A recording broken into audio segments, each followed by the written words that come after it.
Hello everyone, welcome back to my YouTube channel. I'm Luca, and today you're gonna learn everything you need to know to get started with Framer forms. More specifically, we are going to cover four main topics. The first one is the anatomy of a form, so we are going to cover everything related to labels, inputs, and properties. Then I'm gonna show you how you can style a form however you want, like the one we have here on the demo project. Then we are going to cover form states, for example, successful, disabled, failed, and so on. And finally, I'm going to show you how you can collect form submissions, so the three ways that Framer makes available to collect form submissions, which are email, Google Sheets, and finally a webbook. As always, I've prepared a demo project that we are going to work on and that you can remix completely for free using the first link in the description below. And enough with the introduction, let's get started. Let's start by looking into the anatomy of a form. First thing, I'm going to create a new page and insert the form builder that Framer provides. Here we go. Let's enter it. So, when talking about form, there are two main concepts we want to be familiar with. The first one is the concept of a label, and the second one is the concept of the button. I'm going to cover in greater detail the button later on when we are going to talk about states, but for now let's focus on the label. So the label is comprised of the text you see above the input and the input itself. Technically speaking, in HTML the label will be just the text you see here, but in Framer terms they are grouped together, so I'm going to refer as a label as both of them.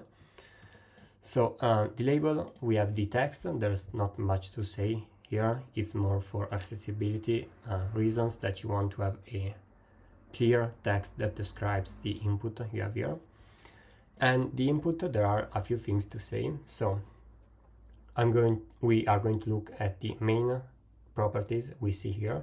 So firstly, we have the type. Here you can see a few types. For example, the text area is if you have a lot of text and you want to allow the user to resize the text. Let's remove the min item. Then we have email, number for number, and so on. Some of these have like validation built in. So for example, the email, if the user doesn't type the @ symbol, then the form is going to know that that isn't an email and it's going to stop the user from submitting it. Also, these are not all the types of inputs that you can have.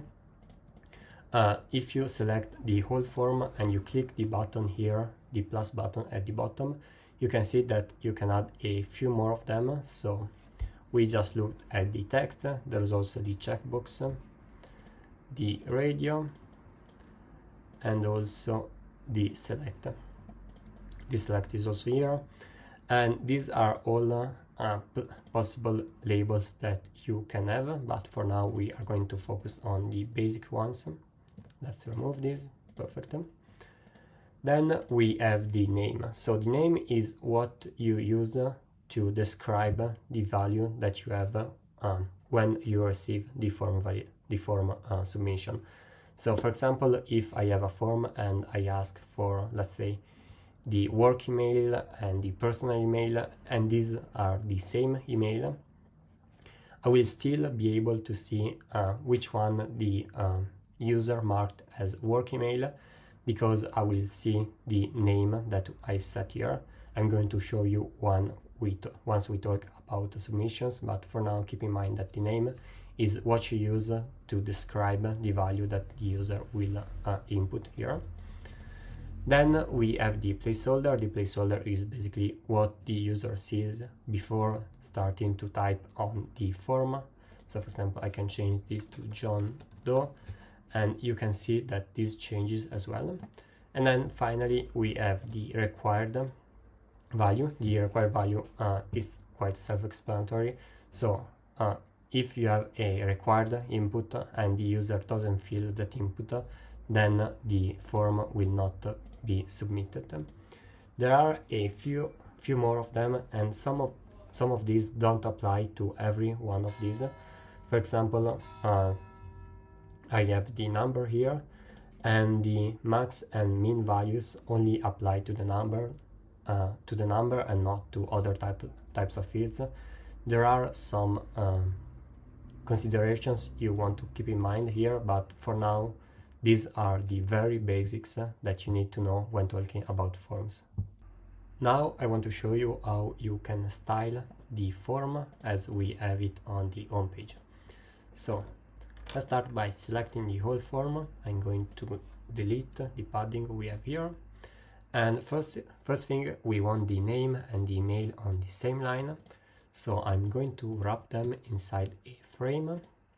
I'm going to set the width to fit content and height to fit content. And I'm going to change the direction from vertical to horizontal, sorry. Also, I'm going to increase the width here to, let's say, 440 pixels, perfect. And I want this stack actually to be fill, and both of these will be fill as well, perfect. Then we have the subject of the message and then the message itself. So let's go back here. We have the location here. I just need to change this to subject. And then I can just add a new label. Let's do it the right way. So I'm going to select the form, new text. Here I can say message and change the input from email to text area. Perfect.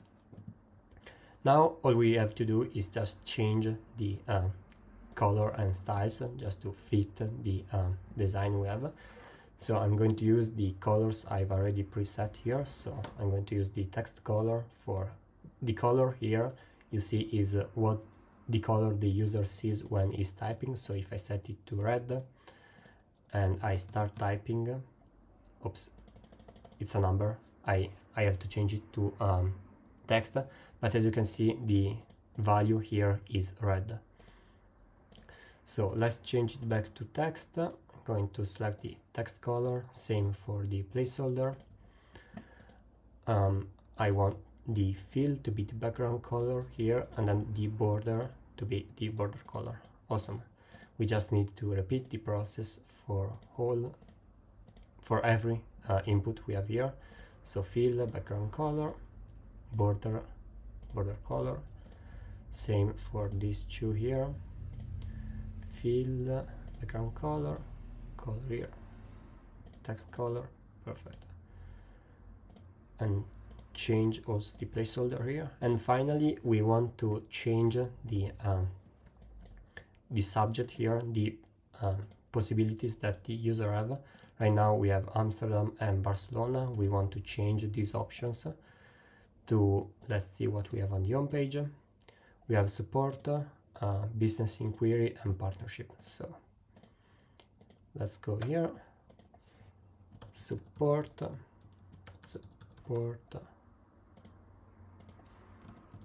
business inquiry,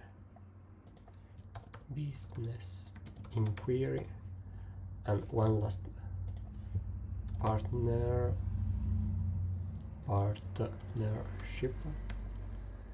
Awesome. As you can see here, we have the value and the title. It's basically the same as we saw for the text input. The value is what you see here, and then the title is what you see on the email or spreadsheet when you submit the form. And just with this, let's change the placeholder here as well. And just with this, we have styled our form exactly as we have on the home page. Now that we have our beautiful form in place, let's talk about states. So a state is basically a condition of the form. For example, if I try to submit my form and it is successful, then we'll have the successful state. But if the submission of the form is not successful, then we want to show a failed state. States in Framer are handled via the button that you have here. So if you double click here on the button, you see that the button will represent all the possible states a form can find itself in. there are 5 main states we want to look at. The first one is the default. So the default is basically when nothing is happening. Right now the button is in its default state. Then we have the loading. So when you click on the button, the time it takes for submitting the form, you will see the loading animation here. Then we have disabled. So for example, if you have conditions on your form, then you can show the disabled state until the form meets that criteria. For example, if you want, I don't know, every field to be required, then you can create a component and show the disabled version until every single input has been filled. Then we have the successful state. So the button will change state if the submission has been successful, so to tell the user that the that we have received the submission. You can even change this to something like green, maybe a darker shade of green. Perfect, to show the user that everything went according to plan. And finally we have the error, the failed state. So if something goes wrong, then the button will show this state. These states are basically, apart from the disabled, are automatically handled by Framer, so you don't have to do anything. If the submission is successful, Framer will automatically show this variant of the button. Same if something goes wrong, and so on. So there's not really much to say about states apart that you now know what they are and what they represent, and that Framer automatically handles all of them. Now that our form is officially ready, all we have to do is set a location where we want to store our submissions. So all we have to do is select the entire form, and here I can select where to send the submissions and also where to redirect the users. So for example, if you have a thank you page, you can redirect them to that page.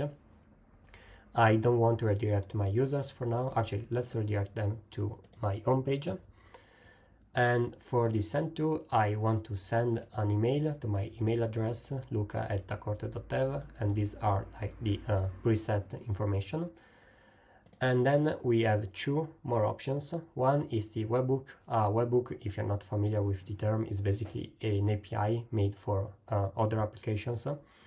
And you want to use a webhook every time you need to do something more complex, or for example integrate with another software.